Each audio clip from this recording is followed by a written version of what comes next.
Greetings, this is SeanThomas from Official PvP Hardcore Server 385, showing you the power of breeding. Alright, so today we're showing you two Carnotaurus and one Sarco. As you can see, the levels are really high. These are the product of two kibble-tamed dinosaurs bred together. So 172 is our pride and joy. So let's take a look at what you get with the stats. So starting out on a Carnotaurus, we've got a little over 2,000 health. We got 2,400 here, 870 stamina, 570 oxygen, 6,400 food, weight's 468, melee 399, movement speed 100%, and torpor is around 3,900.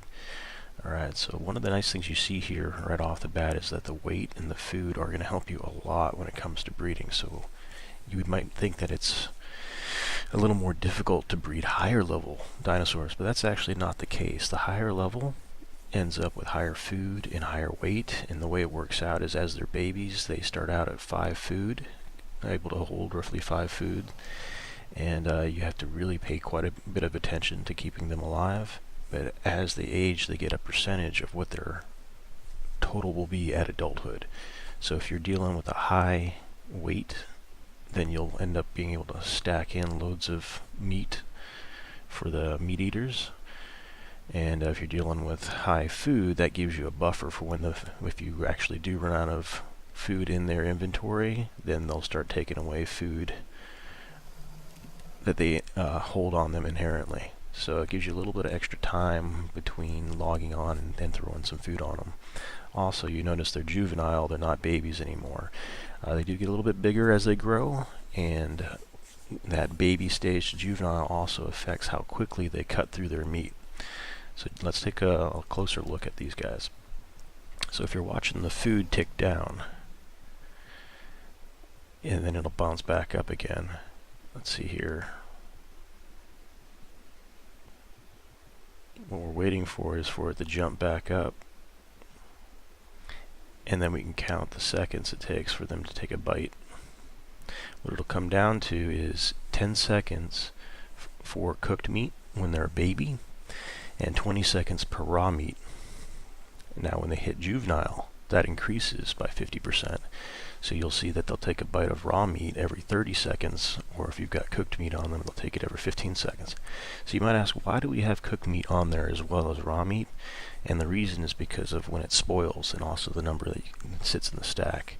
So if we're looking at raw meat being consumed as a juvenile, one every 30 seconds, and cooked meat would be consumed every 15 seconds, we also could take into account when these food stuff spoil. So we've got an hour and 10 minutes here for cooked meat to spoil on a 30 stack versus roughly around 25 minutes, 30 minutes on a raw meat to spoil. So we're going to have the cooked meat last longer, and the raw meat just packs a bigger punch for when it is around, and the stacks are only up to 20. So what we like to do is split up the raw meat with the cooked meat. That way, if we happen to not log in, the cooked meat actually gives us a little extra time and a buffer. We do waste some resources because you do get a bigger punch packed in there with the raw meat. Another benefit of the juvenile is that they can then consume from the feeding troughs that are nearby. Alright, so what we like to do, especially when we're breeding multiple dinosaurs at a time, and you can see all the dinosaurs around us here, we want to make sure that they're fed too, and they will pull from the troughs, just not as quickly as the juveniles. So once you get to juvenile stage, it's relatively pretty easy, because then you can throw all the meat you've been storing up for the breeds, and you can just throw it right in. You can see that we don't really have any meat in these right now. I'll probably go on a meat run for us. But you just toss them all in here, and you could have 3 dinosaurs pulling from it. We've had as many as 16 dinosaurs being bred at the same time, just all lined up pulling out of those troughs. Now they don't have to actually walk up to the troughs to eat. They will consume remotely. It's just assumed that if they're in proximity to the troughs, they will be able to consume from the food. And you can tell dinosaurs as they're adults being able to consume from the troughs by that little trough above their head. I'm not seeing it on, oh yes we are. If you look closely, it's hard to see on the babies, but they do have a trough above their head indicating that they're pulling from one of the troughs nearby. Alright, I hope this has been helpful to you.